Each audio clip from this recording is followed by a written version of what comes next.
All right, we are live. Welcome to Acadian Driftwood. My name is Kyle Mack. My co-host here is Kendall Cotton, and this is a brand new podcast where two political hacks, or a current political hack and a former political hack, get together to talk about things like the Democratic debate that just happened last night, because it was so riveting. Yeah, man, how's it going? How'd you enjoy the debate? Hey, pretty good. That's kind of the life of a semi-political person, is that you watch things like debates or presidential debates just for fun, just for kicks, with a couple beers. So yeah, it's going pretty great. I enjoyed last night. To be honest, that's a lot of my entertainment nowadays. Is just watching the progressives tear each other apart. Oh yeah, I love it. Like just like I loved back in 2016 watching the Republicans tear themselves apart. Now it's the progressives' turn. It's so entertaining. Yeah, no. I watched it this morning. I didn't watch it last night because I wanted to be able to watch it in 1.5 times speed so I could get through it a little bit faster. You millennial. But something that I learned from it is that all these slow talking politicians actually sound like normal people when you listen to them going a little bit faster. Yeah, what were your overall impressions? Like, I mean, overall's kind of boring, but there were a few good points in it, I felt like. Yeah, it was interesting. I mean, that was the kind of general consensus that I saw from the media. Their reactions said that, hey, this was a really boring debate. There wasn't a lot of fireworks. It was focused on policy. And I thought there were a lot of fireworks. I thought that, obviously this is the last chance, for our viewers who don't necessarily follow politics or kind of know where we're at in the presidential cycle. I mean, this is just a few weeks before the Iowa caucuses, and that's really where it's the first time that people are going to be voting in this Democratic primary. That's when the front runners get sorted out, and so this was really the last chance for the Democratic candidates to really differentiate themselves or make a name for themselves on stage. So it was very interesting. But yeah, I think there was some fireworks. I think that really what we're seeing is the battle lines being drawn, and I think that we see candidates who really are seeing the writing on the wall, just desperately trying to do everything that they can to stay competitive and stay in the race. Yeah, and man, something that I realized that I was missing out on when I was listening to this one is I missed some of the more nuanced voices in the primary. The people like Andrew Yang and Tulsi Gabbard. I didn't realize how much I missed them when they were absent in this. Yeah, I was a little disappointed by that. Because I actually found them to be unique voices. They never get any time. That is true. They usually only have like 4 minutes of talking time between each other, and they're usually kind of considered enemy number one. Unlike now, Bernie Sanders is kind of enemy number one. Yeah. Well, and gosh, that was my biggest takeaway from the debate, is that it really seemed like CNN against a perceived frontrunner. And that's a little scary. I think if I'm going to vote in the Democratic primary, to know that an entire media organization is trying to go against maybe a candidate that I would have supported. Well, it kind of like it solidifies a lot of the drama that happened in 2016 in the primary, where you have the common narrative from the Bernie folks that are Hillary cheated Bernie out of the primary with superdelegates and all that stuff. Like we're seeing kind of the same thing play out where, whatever you want to say about Bernie, like I disagree with Bernie on a lot. I know you do too. We're definitely not in his democratic socialist wing of thought. But he's somebody that's like very much considered an enemy by, the powers in the Democratic Party. Very much so like Tulsi and Yang were. Right. Yeah, well, and I guess we should probably mention for our first time viewers, since this is our first episode. First time viewers, first time everything. First time everything. Both Kyle and I, we come at politics from a classical liberal perspective. And for those of you who don't know what classical liberalism, it's kind of more libertarian, I guess you would say. And very much more libertarian. Very, very much. And so I personally think that this might be beneficial for folks who aren't viewing politics all the time, like you and I are, Kyle.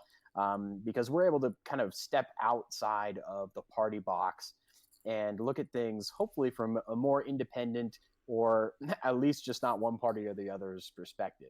Oh, it's an So outside view for sure. I think both of us have, yeah, because we have, if it was the Republicans going at it here too, we would be having the same critiques going on.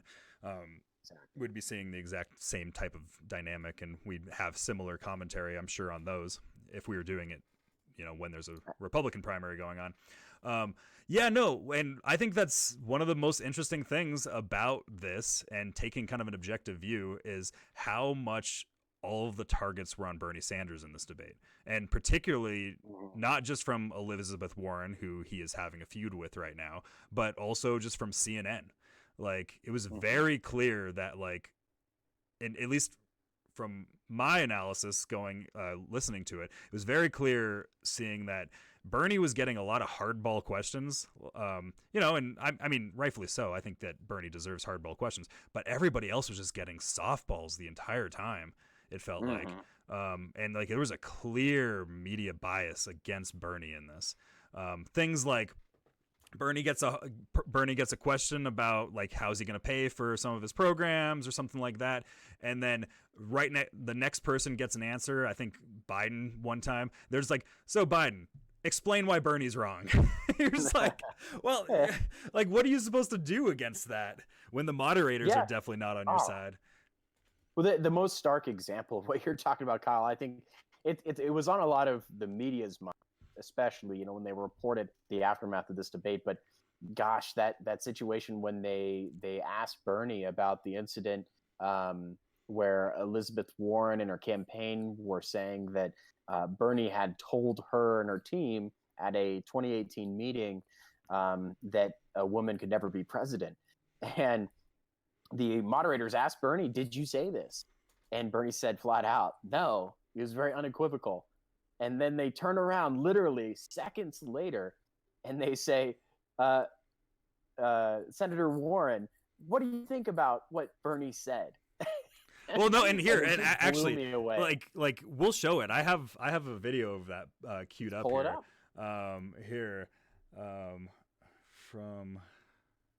Pull it from Twitter right here. Yeah, this for was, viewers who may not have watched the debate like we did. This was something that you could not miss. This defined this debate. Yeah, I think and all the drama that's going on around the debate too is that you have right here. Senator Sanders, I do want to be clear here. You're saying that you never told Senator Warren that a woman could not win the election. That is correct. Senator Warren, what did you think when Senator Sanders told you a woman could not win the election? I disagree. Oh my gosh. Senator Sanders, It's just like what are you supposed to do against that? Like, there's no winning on that.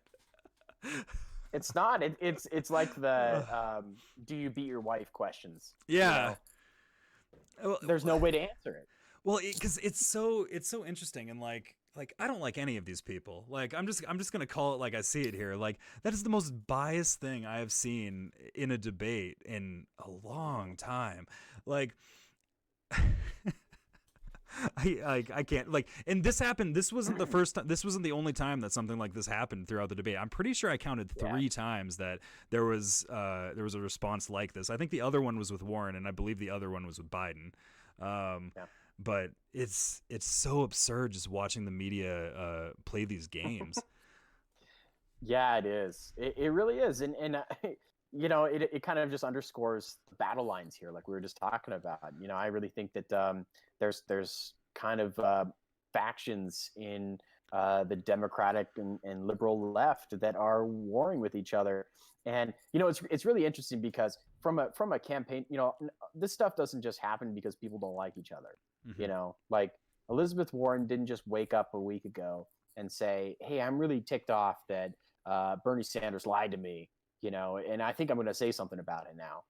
No, this is all very, very calculated, and it's a campaign play. So if I'm a political operative working for Elizabeth Warren, and I'm doing a statistical analysis of what her potential voters look like, I bet that they're probably seeing that They're not going to be able to pull as much from Biden's camp. They're not going to be able to pull much from Pete Buttigieg's camp.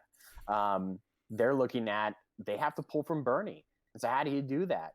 Well, you stick him in the gut, with a controversy like an anti-woman controversy. I mean, that's what they're trying to do.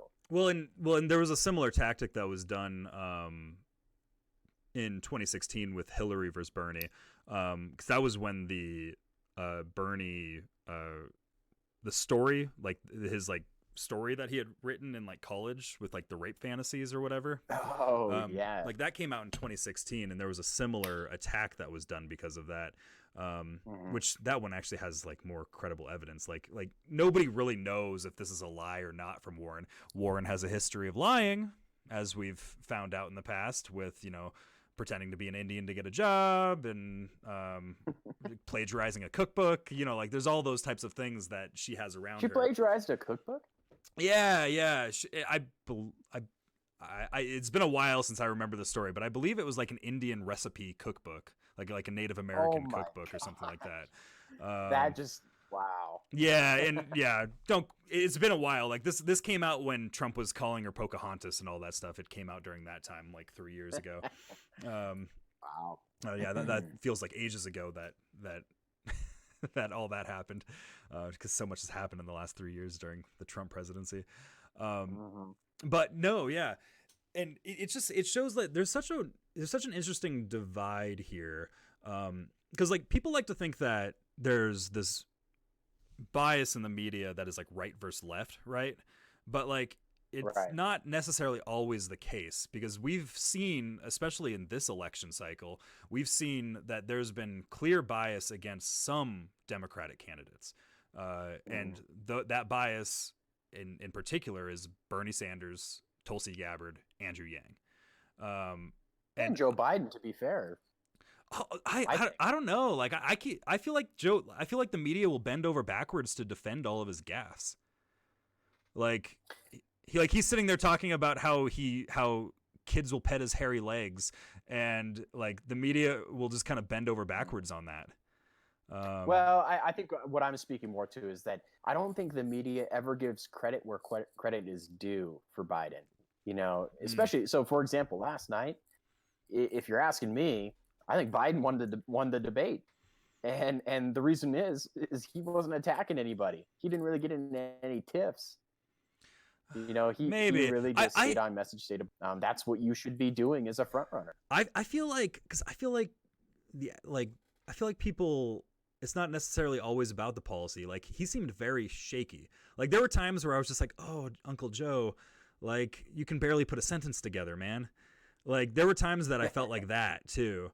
Well, he's a senior citizen, Kyle. Yeah, but he has this problem, and this happens in every debate where he's we all have that moment where you're doing public speaking. It'll probably happen to one of us during this podcast, where you just blank on everything that you were saying. Yeah, I've done that. Yeah, we've all been there, but it's a very consistent thing with Joe, where he's in the middle of a sentence and he's just searching for those words that he can't even remember what he was talking about prior. There's that type of a thing that is happening with him all the time. And I think it's one of the reasons that he ends up getting into a lot of these gaffes, because he just forgets what he's saying. Yeah, but I don't think he does anything damaging. He might come across as having a gaffe here or there, but I don't think he ever comes across as bombing a debate, at least thus far. And so I really think that he, because of that, and because he is the front runner unequivocally across all the polls, he wins. So that's a good question. So Kyle, a lot of the election or the debate coverage that we saw, they give rankings to candidates. So a lot of people were ranking Biden, near the bottom. They didn't think he did a great job. What would you rank Biden, on a scale of 1 to 10? As far as his performance last night went? I think I'd give him a 6. Okay. That's interesting. I don't think he did anything for himself, but I don't think he really did anything bad either. Like that's kind of how I feel about Biden in this situation. Like somebody like Klobuchar, I feel is in the same boat where it's like, you know, she was there, but like I didn't really feel like there was any like up or down either way. Like I in Biden's position in the polling right now, like really all that he needs to do right now is just not do anything stupid. It's just, exactly. you know, we're in luck as people that are kind of getting into commentary. Biden's always going to be doing something stupid. Like, let's be honest. So if you have that expectation, then you don't fail on yeah, that. it was a good night for him, you know? He didn't say anything like terrible. Yeah. He didn't do anything creepy. He didn't do like, you know, it's great. It's a great night for Uncle Joe. Exactly. Okay, so who's the top candidate? Who would you say is the winner of this debate? Here, let me get my view of all the candidates. I feel like it depends. For me personally, I feel like Bernie did the best despite all the attacks, and I think it's because I like the underdog and the one that everybody's going against. I think I like that battler. And personally for me, it was because something that I like about Bernie, despite me disagreeing with him on like 90% of things, something that I like about Bernie is that I look at him and I feel like he actually believes in something. And I feel like that he's actually being decently honest, unlike most politicians. Doesn't mean I endorse the things that he's saying, but I felt that when he was talking about foreign policy, because he was talking about like he was involved in anti-war movements in Vietnam. Like I think that he really believes what he's saying on some of these healthcare stuff. And I think that there's that genuineness that I think a lot of people are very attached to him because of it. And I think that's like the whole Bernie bro thing. And like he has a very solid foundation. But that being said, does it help with everybody else? Like that's outside of already being Bernie believers. I don't know. I think if you look at it one way, I think Warren did pretty good. And it's particularly because she's trying to peel off Bernie supporters right now. Like that's what she's doing. Like they're both the socialist like candidates, right? Or like the social democrat candidates. I think a lot of people in that category are hesitant with Warren. I think a lot of those types of people think that she's disingenuous. And she's trying to do everything that she can to pull away from Bernie right now. Right. So I would say, as far as like doing what you needed to do, Elizabeth Warren accomplished that. And I would say that in that way, she definitely won the debate. And also, like Mayor Pete, something that's interesting about him is like he almost feels like the most presidential person. Like, like when people like talk about being presidential, because he's a young guy that's got that like politician-y vibe to him. Like he's quick-witted. He's got all of his talking points down. He never stumbles on anything. Like he's actually like very good at the game. I don't know if this is the year for him because he's like to do that, because like, is that going to win against Trump? No. Like really what a lot of this comes down to is who's going to be able to beat Trump. And when I saw last night, I don't really feel like anyone really, based on last night. Yeah. Based on last night's performance, I feel like Trump will just eat any of these people alive. Well, yeah, let's be clear here. That's definitely my view too. I really don't. I saw. I don't have it ready to be queued up, unfortunately, but I saw one of the most funny tweets after this debate, and it basically said that if the vote for president was held 24 hours after this Democratic debate, Trump would win all 50 states and Greenland. Oh yeah, I saw that too. That's hilarious. It's true. It's very true. Like, well, and that's the thing that like Trump is a comedian. Like that's something that, and like his off the cuff style is something that makes him a very formidable opponent. Like, oh yeah, and that's something that like Hillary experienced in 2016. something that people in the primaries like remember. Like Trump's campaign was putting out that Ted Cruz's Ted Cruz's dad killed what was the conspiracy? Ted Cruz's dad killed JFK. Yeah. And I think the Zodiac killer thing came out of the Trump campaign also. Or at least it came out of it came out of the trolls around Trump's campaign. I don't know if it came directly from it. Yeah, but, and the accusations of infidelity, all that stuff came directly from Trump. Well, it's like what are you supposed to do when you're fighting against that? Like that's hilarious. That's hilarious. Like you just gotta like because it's a joke, but like it's just hilarious in its face. So it's like when we're looking at all these people, like I don't know what any of them are going to be able to do. And like the Democratic Party is so split right now. Like there's so many, like the different factions play such a big role in this. Like, cause I remember seeing in a poll several months ago, but I believe this to be true still today, that like there's a lot of people that are Bernie or bust. And if Bernie doesn't win the nomination, they're not voting. That's taking away probably several millions probably, but it's taking away a lot of votes. Well, and conversely, I mean, something's going to happen, if Elizabeth Warren doesn't get the nomination. I think that there's a lot of, maybe feminist-geared voters who are drawn to her candidacy who will drop off the map, especially with this, this dispute between Bernie and Elizabeth Warren that we're seeing right now. If Elizabeth Warren doesn't get the nomination and say Bernie does, there's going to be a lot of people who have, they're kind of salty from that exchange, and they're not going to want to stay in a grueling campaign to vote for somebody that they don't even really like that much. Yeah, and it's going to be interesting to see because, like, again, we're less than a month out, I believe, right, from Iowa. And once we're like weeks away. Yeah, it's like 2 or 3 weeks, right? No, it's in January. Is it in January? I thought it was the first week of February. In any case, we're coming right up we're coming right up to it, and that'll be when we kind of start. Like, it's hard to make predictions until really the first votes are cast in Iowa, because when it comes down to it, like that's when we start seeing people dropping out. Like we're already seeing some of the lesser candidates dropping out now, but then we start seeing certain people like endorsing other people and certain people being chosen as like VP picks and all that stuff. And that's where we'll really start to kind of, I think, understand the dynamic. And like it's hard to make any real predictions until we get to those like final 3, final 4.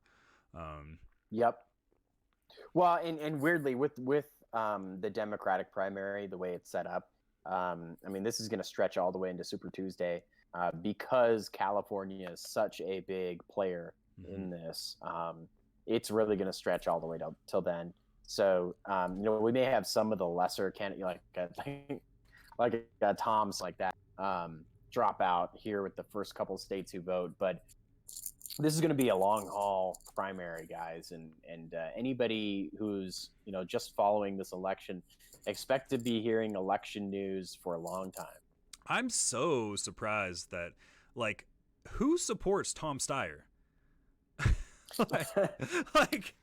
Yeah, like that was one of the things I was just like, why are you here? Yeah, and I Tom Steyer. He spent a lot of money. Million. Yeah, he spent $100 million on TV ad.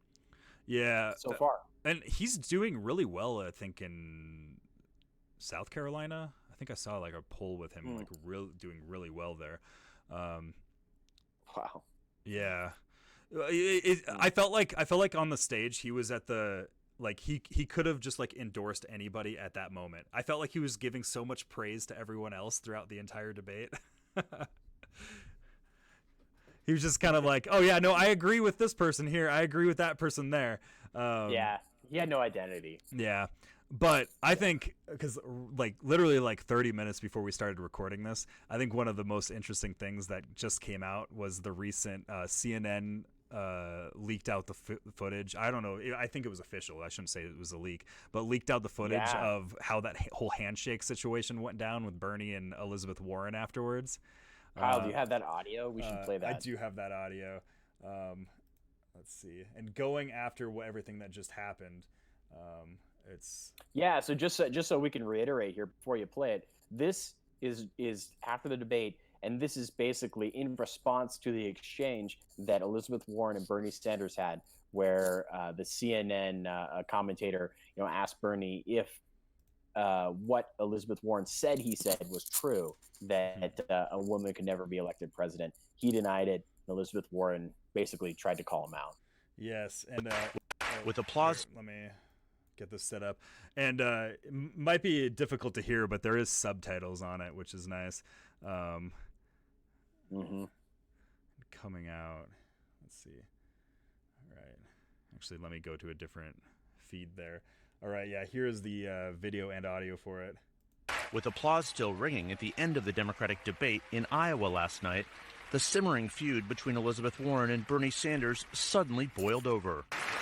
I think you called me a liar on national TV. What? I think you called me a liar on national TV. Let's not do it right now. You want to have that discussion, we'll have that discussion. You called me. You told me. All right, let's not do it now. I don't want to get in the middle, but I just want to say hi, Bernie. Yeah, good. Okay. She walked away poor without Tom a And Tom Steyer just being like, "Oh, what did I just walk into?" It's like mom and dad are fighting, and I'm just like, "Oh no." Yep, he's just wanted to say hi. Oh yeah, man. that was amazing. That was amazing. Well, but for our viewers, I mean, so as a candidate, that's a pretty big thing to have happen. You as a candidate at that level, that your mic's on, and so if you're coming up to somebody to shake their hand at the end of the debate, you don't say anything real.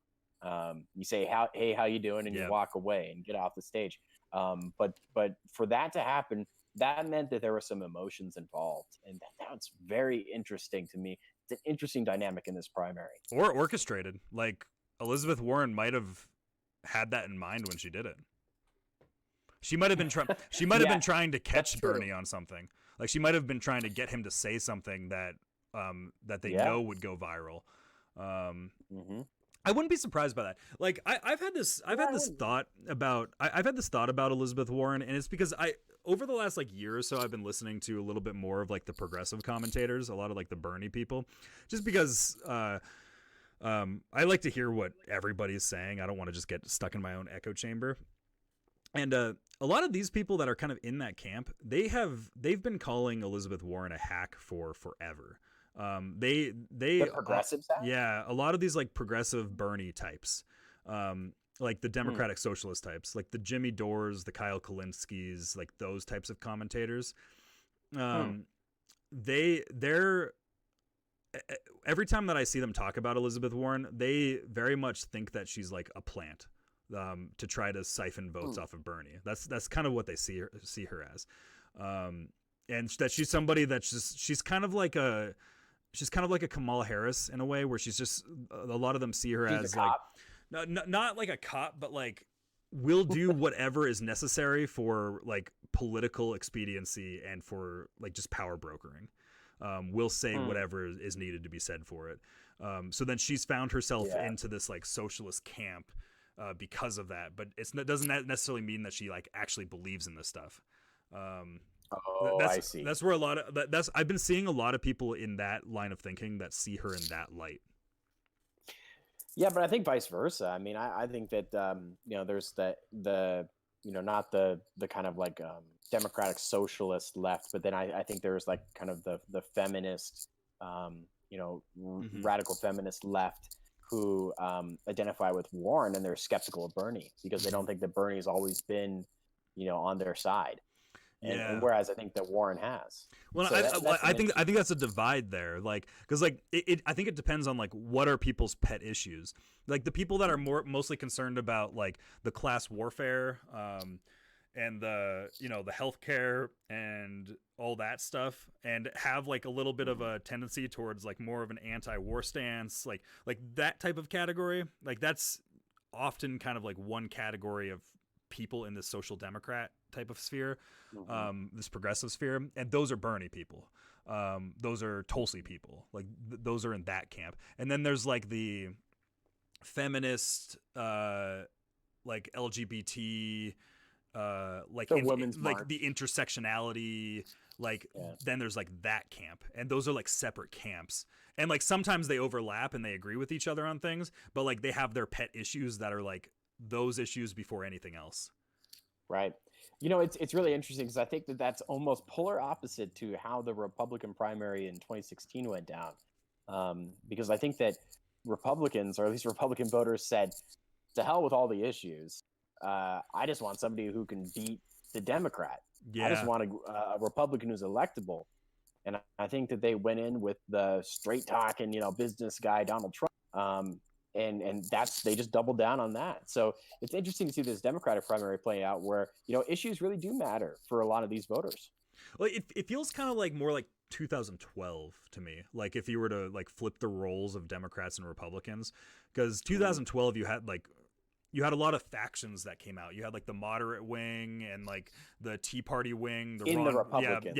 Within the Republicans, in order to go against Obama, who was like a super figure for the Democrats, just like Trump is now, who's like a super figure for the Republicans.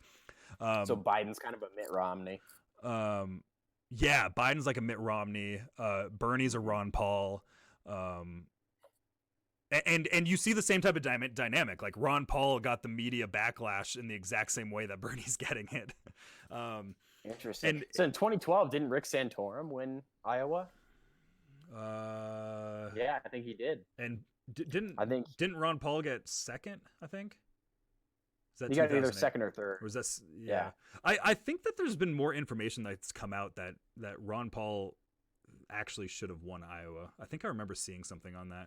It's too late. Like it doesn't really matter anymore, but I remember seeing something like that. I think it was like a WikiLeaks or something. Interesting. But yeah, I'm not going to get into that because I don't know the details. But that's a wormhole, man. No, that's a wormhole if you want to go down there.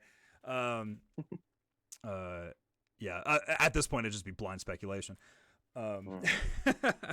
But yeah, no, that's kind of the dynamic, and I feel that like using actually 2012 and looking at it as a comparison with 2020 right now. I think we're seeing a lot of the same things with like media trickery that's happening, and also establishment versus non-establishment. But this time, it's just the roles are reversed with the Democrats. And it's what makes me think that often the media is it's not the right versus left bias that we're so conditioned to hearing is what exists, where it's just like you have Fox News Republican and then everybody else Democrat and free for, and then all of that afterwards. I think it's much more as like people that kind of have some views that are outside allowable opinion. They're the ones that get hit. And despite everything I disagree with Bernie on, I think that a lot of his views are outside of the establishment opinion. And I think that he's less easily controlled by like the establishment people. Well, like the Bidens and the Harrises and the Klobuchars and like them, they're people that are very within the establishment. And it's like, so these are the candidates that you're supposed to pick because of that. Like there's kind of like that type of a thing that's happening. I don't know if I see that so much, but I really see that because I don't think that there's necessarily, you might think this, Kyle, but I don't think there's necessarily this grand conspiracy, to lock in establishment candidates. What I think is happening here is kind of a systemic issue where you have media organizations who their reporting or their questioning at a debate, for example, is colored by the editorial kind of narrative that they're trying to fit. So the editor makes the decision that, the real meat of the story here is this getting to the bottom of this lie or this horrible thing that Bernie Sanders said to Elizabeth Warren. Or also drumming up the conflict because the conflict drives views as well. Right, exactly. And that's an editorial decision. And so the editor says, that's the story. Your questions have to fit this story and drive this story. And so then those questions happen and we see it play out.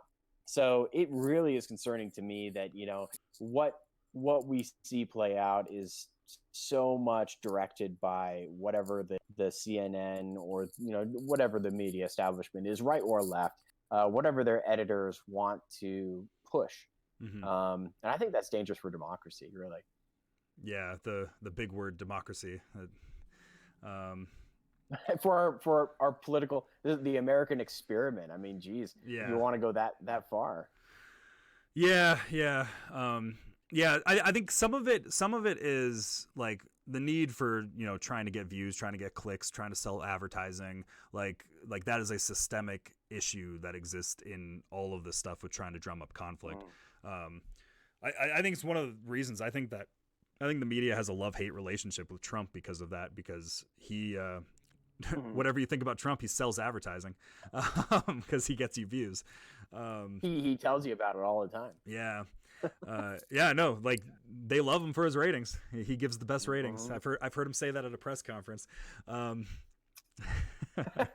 Okay, so we've talked about general, reactions to the debate, but we mentioned that issues were actually something that was talked about quite a bit. So let's get into the issues here. One of the first topics of the night at the debate was, whether the candidates on stage supported the calls for limiting the war powers of President Trump.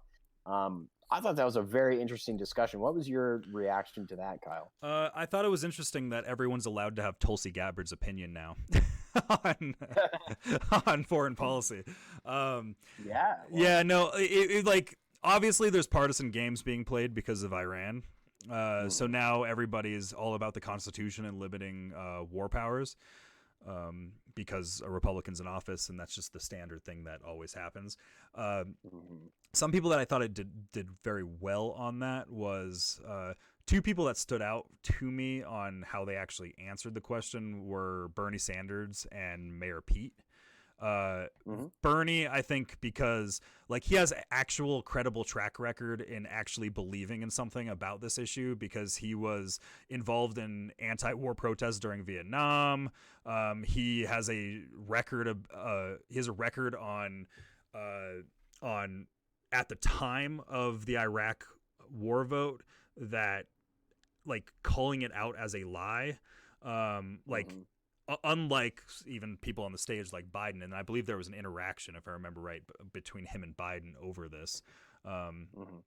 But then also you have Mayor Pete that, I mean, he's a little milquetoasty, like he's got that politician-y vibe to him, but he was talking about doing something like setting in like a sunset clause for war powers. So like when you move out, when you're moving troops around, like there's like when you're deploying troops, there's a 3-hour sunset for having to bring them back unless there's 3 year. Or sorry, yeah. Did I say 3 hour? 3 hours. 3 hours. You got to get them in and out.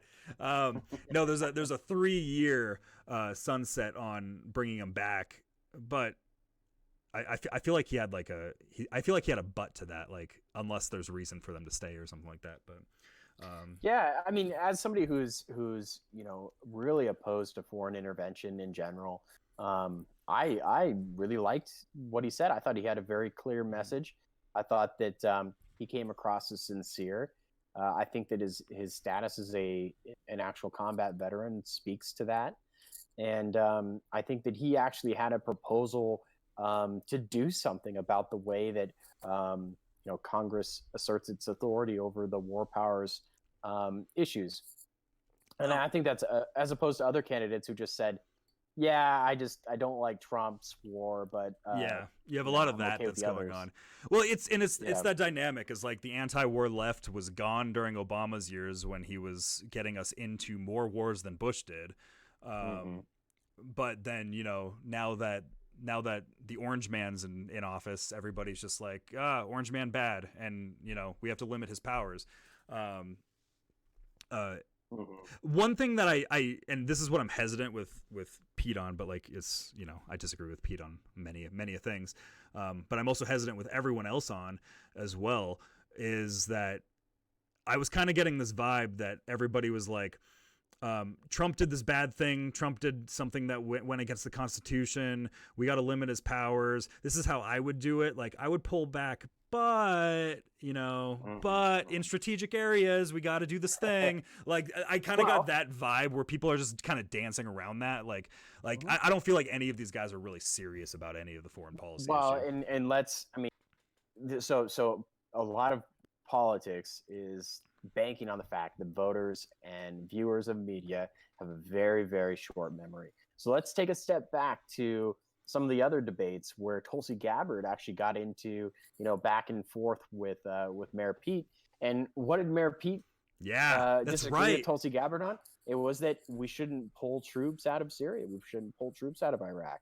So, this is all just political maneuvering. I think that Mayor Pete is being a politician here.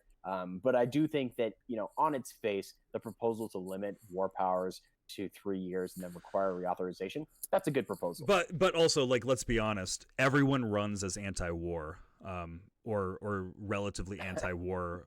Like Obama ran as anti-war, Trump ran as anti-war, Bush ran as anti-war. Like, war powers, Bush ran as anti-war. Like, this is just kind of what you do. Like, you pay lip service because people would rather have us focus on issues at home than on issues abroad. But when it comes down to it, they get into office, and it's typically never like that. Right. So, I mean, I would just say for viewers who are trying to follow this primary and just trying to get the best information they can, it really benefits you to take notes and to really look back at what people have said, and not just take something that was said at a debate at face value. So really, I just encourage everybody, do your research, because like we just illustrated with Mayor Pete, something he says one day doesn't mean that it comes with all the context that you might associate with it. Mm-hmm. Well, yeah, and that's kind of the big thing, is just like, when it comes down to it, like I said earlier when we started recording, that like there's people that I believe in here. Like, I disagree with them, but there's actually like people that I think that they're pretty honest about the things that they're saying. And to me, that's Bernie, Yang, and Tulsi. And everybody else, I'm just getting that typical politician vibe, where that typical political speak, where, you say one thing, you say another thing, they're completely contradictory, but you say it to your audience, or because of the certain time frame you're in Iowa, so you have to talk about things that Iowans care about. And then you move on to like, you have that thing, but then you have like these other people that have their pet issues. They're very vocal about their certain issues, and you can tell why they're running. Like the other people. And Mayor Pete's one of these examples. Like, I don't really know, like, no, I could probably tell you why he's running, but like, he doesn't really give me a reason as to why he's running. Like, he's just basically just like, I've always had presidential ambitions. Like, that's why he's in the race. Like, there's no like pet issue for him that like I feel he's passionate about or anything like that. And I think so. What's Bernie's pet issue? Medicare for all, 1% Medicare for all, like the like that, his social democrat platform, like that's something that you can tell like he actually like firmly believes in. Like he is an ideologue in this, and you can tell like he's being honest about this stuff. Like, he really believes that this is going to make the world a better place. I don't think it's going to make the world a better place, but you can tell that he does, and that he's like he's got energy behind it. And he's an old man that just had a heart attack, and he's got energy behind it. That's true. Well, it's like, and I see, like, I feel like Mayor Pete's just like, and I think a lot of people feel this way outside of the people that just are supporting him now. I think it's like, because he's only ever really at 10% in anything. But I think people feel that he's kind of like a chameleon. Yeah, well, I think what, and this is what I was just about to say to your comments there, Kyle, is that, do we really want ideologues running for the highest office in our country? No, I think that we need to seriously question that, because I think that electing ideologues to not only the presidency but also to Senate and Congress gets us, kind of to the divisive political sentiment that we are now. So I really think that do we just want Machiavellian bureaucrats though too? Like, yeah, well, that's the problem with government in general. Yeah, like founders talked about, yeah, like if that's everybody kind of was angels, we wouldn't need government, right? Yeah, like that's kind of what I'm trying to get across, is like I feel like a lot of these people are more so just Machiavellians, like in the sense of like they're just making power plays. And then there's those people, like there's two types of people that are in politics. And you see this even like we've been involved in campaigns and stuff like that in the past, but like you see this even with like field organizers and like, you know, like people like that. You have the people that are like ideologically, like they have their ideology, you know, might be right, might be wrong, doesn't matter for the sake of this. They believe in a policy. Yeah, they believe in something. It might be a single issue, might be multiple issues, it might be a philosophy, whatever. Then you also have like the party people, like the people that just kind of want to get ahead, the people that just want to play power games, and the people just want like some sort of recognition or prestige. Like those are often two different types of people that get involved in politics. And all I'm saying is that there's like a clear division here of like one side and the other in that dynamic. Like there is a dichotomy that exists there. Yeah, but I think that the question that you're asking here is the same as asking like, why do people want to be CEOs of a company? You know, or of a multinational, you know, corporation or something. It's like, you know, why do people have ambition? You know, that's a good question. And I think what people forget is that, you know, politics isn't special. It's an industry and a you know, a hierarchy of competency, just like every other industry in the economy. And you know, when people are ambitious and they're involved in this industry, if they feel so called and so, you know, their ambition drives them to a certain point, they want to run for office and they want to achieve and be in those higher level positions. So, you know, I'm not so sold on the fact that, you know, it's Machiavellian and it's you know, all driven by ego per se. But I do think that, you know, there's certainly ambition involved. Somebody that I think might fall into the category of what you just said is Amy Klobuchar. I think that she really sees herself as like this valuable stateswoman type of, like, she has that dynamic about her. That's like the vibe I pick up from her.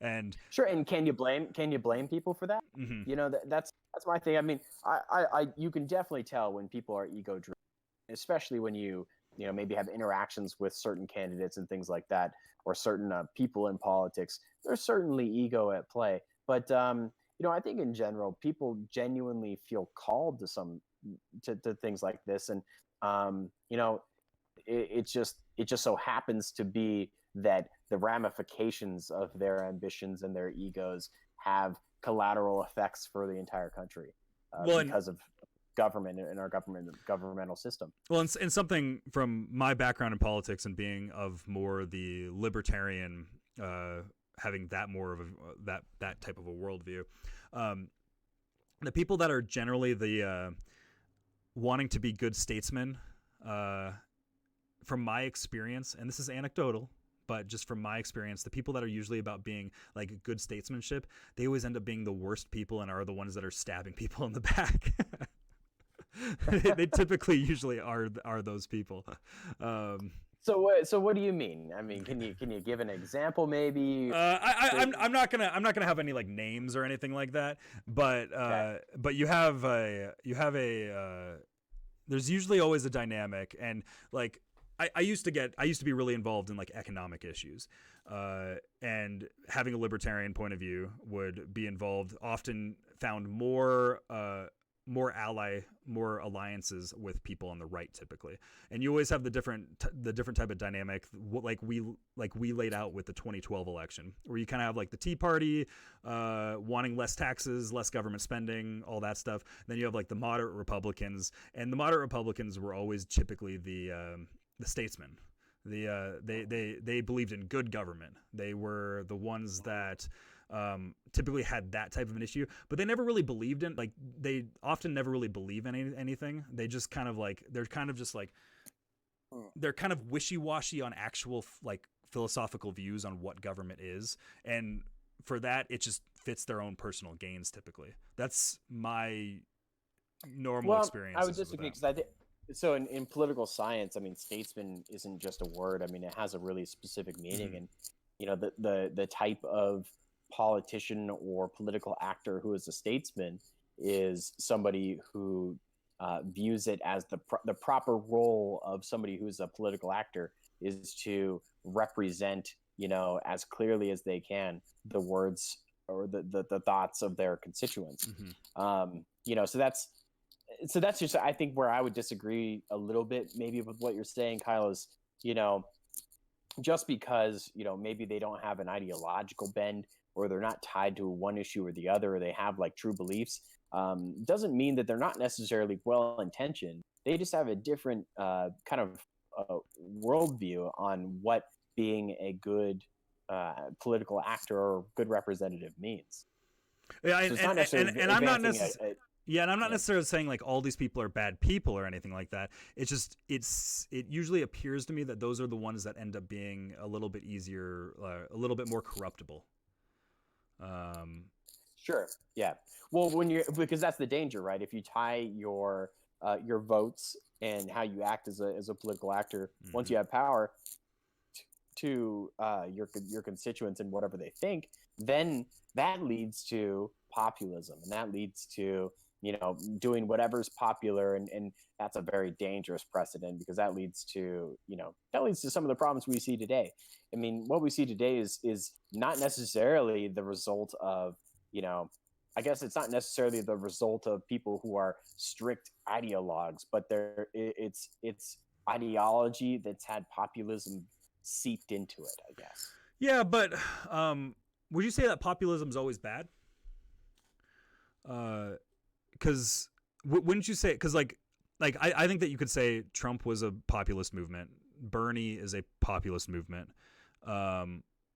I think you could say Ron Paul was a populist movement, and both of us have very like positive leanings towards the Ron Paul types. I think it's fair to say, but like, isn't populism just kind of like a tool more so than anything? Like, usually there's pet issues that are involved in like a populist movement, and then like the populism is kind of like a way of bringing more and more people into the fold. Yeah, but if it's a tool, that's great. But if it becomes kind of the rule of the way that the political operations happen, then that's not good. Right. Right. So if grassroots organizations and campaign messaging and campaigns in general are built around populist sentiment, even if they start from a place of issues and true beliefs, then that's going to lead down a bad path. And I think that's something that you mentioned Ron Paul. I think that's something that the Ron Paul movement experienced. So I think that they just leaned hard into the populist movement that was surrounding kind of the excitement around Ron Paul. And what they found is embracing the populist movement. With that, they embraced a lot of ideological elements that they necessarily weren't aligned with in the slightest. Well, and that's why, like, my general view on like populist movements is it's usually a good short-term strategy, usually not a good long-term strategy. Right. That's exactly right. Yeah, because like kind of what, and you see this every election, like there's always some sort of like populist figure that ends up getting 25% or whatever, and we're seeing like the populist movement of Bernie from 2016 is still continuing onward.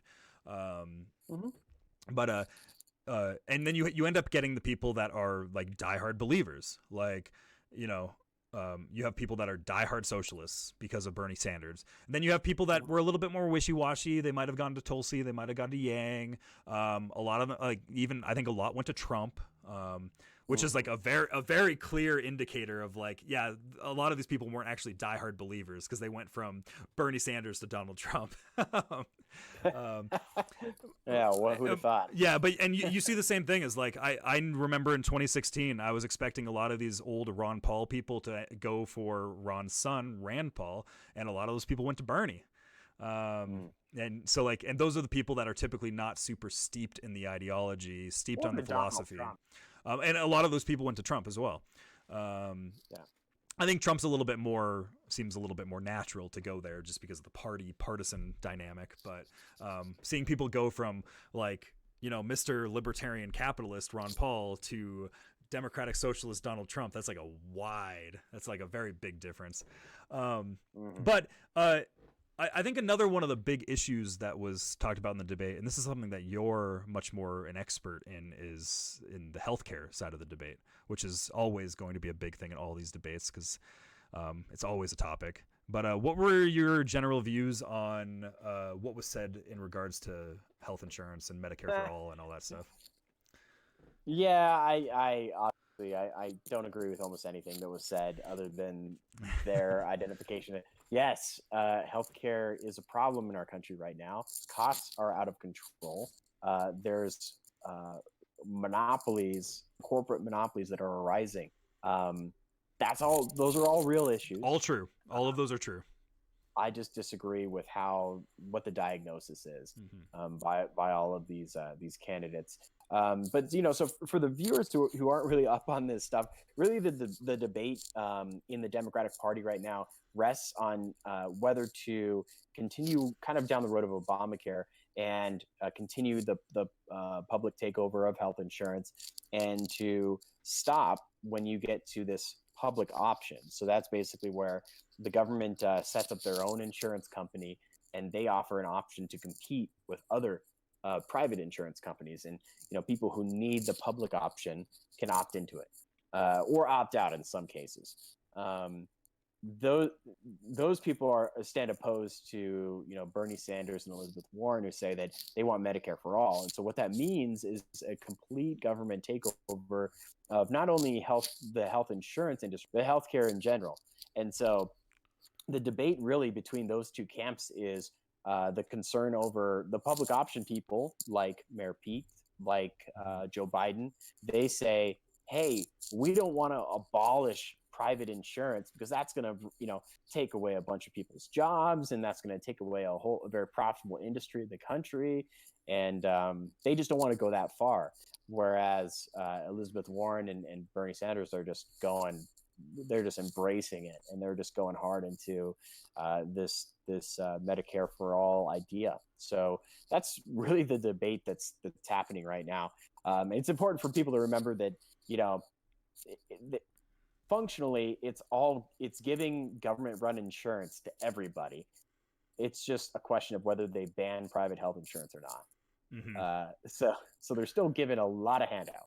Well, one of the most interesting things that I think I heard in there was Elizabeth Warren talking about government manufactured drugs.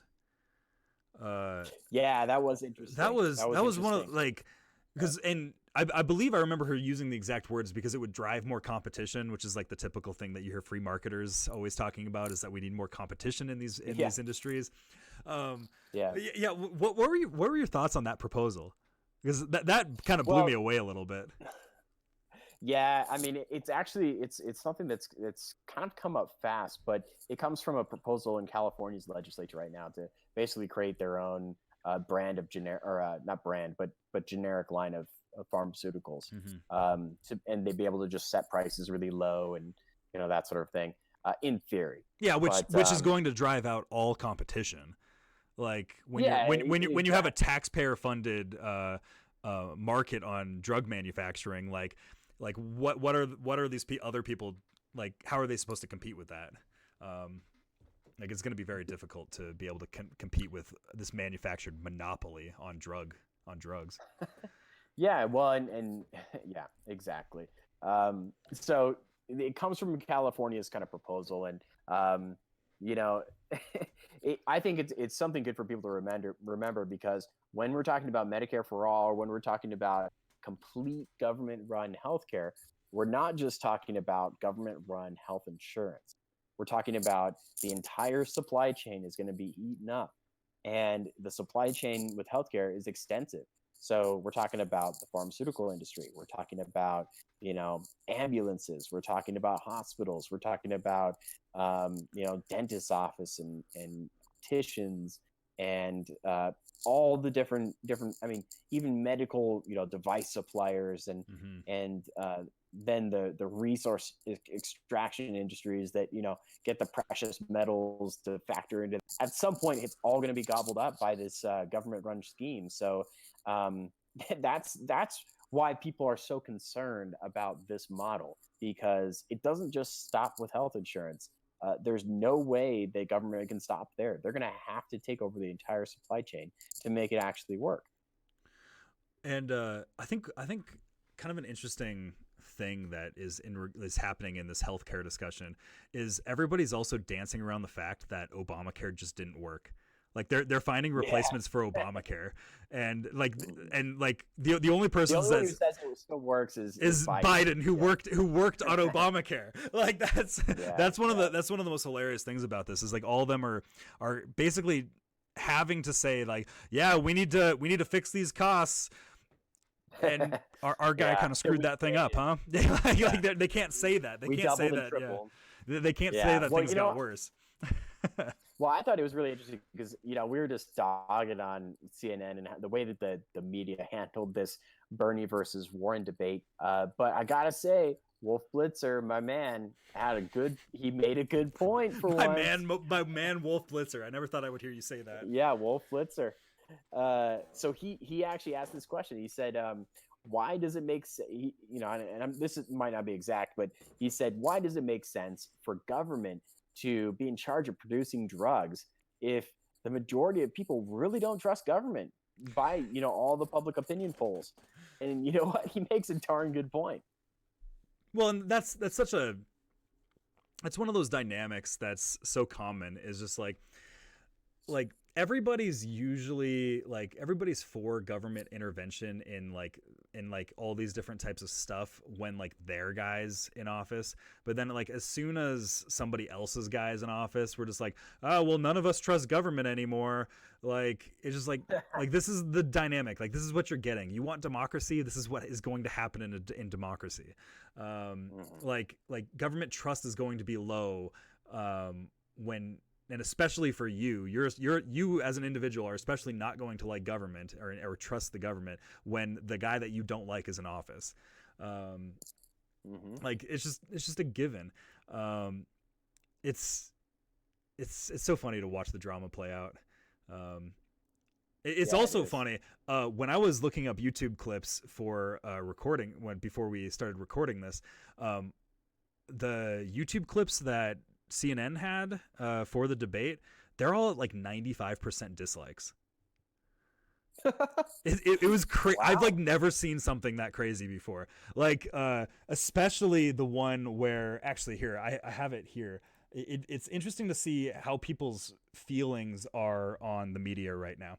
So on the clip where Elizabeth Warren and Bernie Sanders have their kind of they're back and forth where the moderator then asks, why is Bernie wrong about this? On that thing, 1.4 thousand likes, 15,000 dislikes. Is that on CNN's page? CNN's YouTube channel. Wow. Oh, wow. Well, and you had the top trending hashtag last night was CNN is trash. Yeah. It was CNN is trash. It was never Warren, and it was Warren is a snake. Yeah, Warren is a snake. That's right. Yeah, that was one too. Which that's a whole, Vox actually, to Vox's credit, which I don't give them credit very often, they did an excellent analysis and backgrounder on this snake meme. If anyone wants to go check that out, it's on Vox's website. Very interesting. Also remember, Vox is owned by MSNBC now. That's right. So, so take it with a grain of salt, but it is very important. Yeah, no, it's interesting to kind of see how it was, but as we're kind of coming to wrap it up, like overall impressions, boring debate. There were a few moments that were a little bit interesting. I mean, there's some people in this debate that we didn't even talk about, which probably means that they weren't like worth mentioning really. People like Tom Steyer, yeah, just like blanked, and like Klobuchar really didn't have any standout moments. I mean, Biden really in particular didn't have a whole lot of standout moments. I think everything was kind of centered around the Bernie and Elizabeth Warren thing. Yeah, I mean, from my perspective, I don't think that this was a quiet debate. I don't think that this was something that didn't have a lot of fireworks. But that's because I'm looking at it from kind of an inside perspective. So I'm trying to get in the head of the campaigns that are behind these candidates and what they're seeing from the interactions on the debate stage. And if I were them, I don't think it's anything, short of fireworks. I think that they definitely saw some big things happen. There's a lot of big maneuvering going on between the top candidates, especially Warren and Bernie, and that's going to play out in the next week or so. And man, it's going to be fun to see. Well, do you think, as we're wrapping this up, do you think that there's any like legitimate gains or losses that are actually going to come out of this debate? Yeah, like polling numbers wise, like polling wise. Yeah, so it'll be very interesting to see, who actually kind of wins the spat between Elizabeth Warren and Bernie. I actually think that Elizabeth's polling will go down. I'll make that. I think so too. I think so too. I think Bernie's steady as a rock. He's steady. He really hasn't done. I think his supporters are pretty stable. I don't think that Elizabeth is really going to be able to pull as many supporters away as she thinks. And so I think actually what she's doing is she's alienating some of the people on her side who don't want to get into, a situation like Hillary had in 2016 that they'll then blame is kind of like poisoning the election for the Democrats. Well, and Elizabeth Warren's poll numbers have been going down. Too. Like, and right. I think she's losing money. I think they've been steadily going down ever since she released some of her plans. Like that like $50 trillion plan. I think everything's been going down.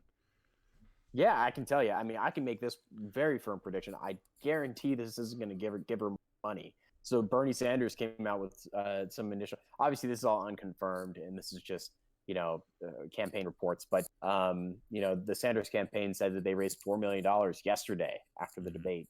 And likely probably because there's a lot of new donors, and likely some of those people are coming over from the Warren camp because the candidate, her and Bernie were so aligned.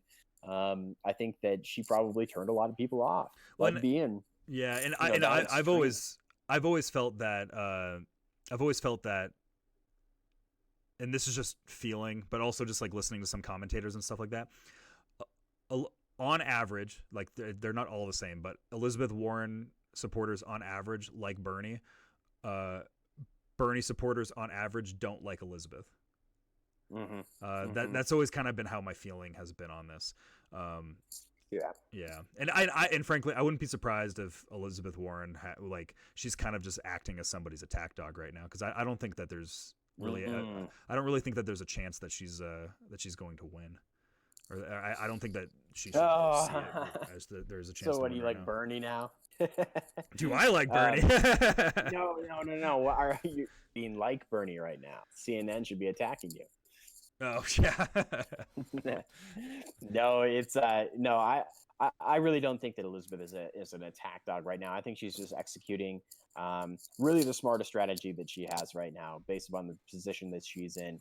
To pick up support. I don't think that it's going to work. I think her candidacy is on the downhill slide. I think it's going to be Bernie and Biden. Yeah, it could also just be that like that last stand that she has to make before going into Iowa. It could be that as well. Yeah, because she knows that ideologically their supporters are similar, and she has to make her differ, like what differentiates her from Bernie, and so she's going to call him a sexist. Yep. Or she's going to allude to him being sexist and let everybody make those conclusions. I think that's more what happened. Yeah.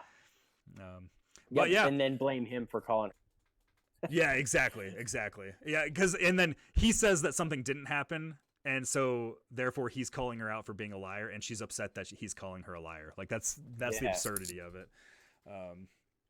But yeah, man. I mean, we're over the time that we thought we were gonna do. So, yeah.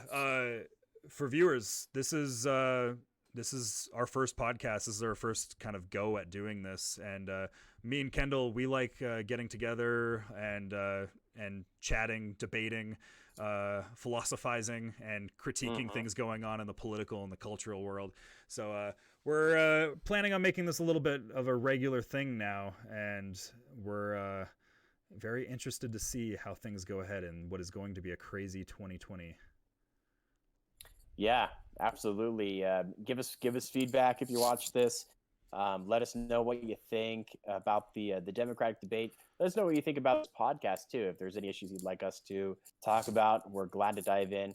Basically, Kyle and I, we try to approach we're trying to approach these podcast discussions with as open a mind as possible. So we're trying to tackle cultural and political and philosophic issues, really just with an open mind and hopefully with kind of an objective viewpoint, or at least an outsider viewpoint.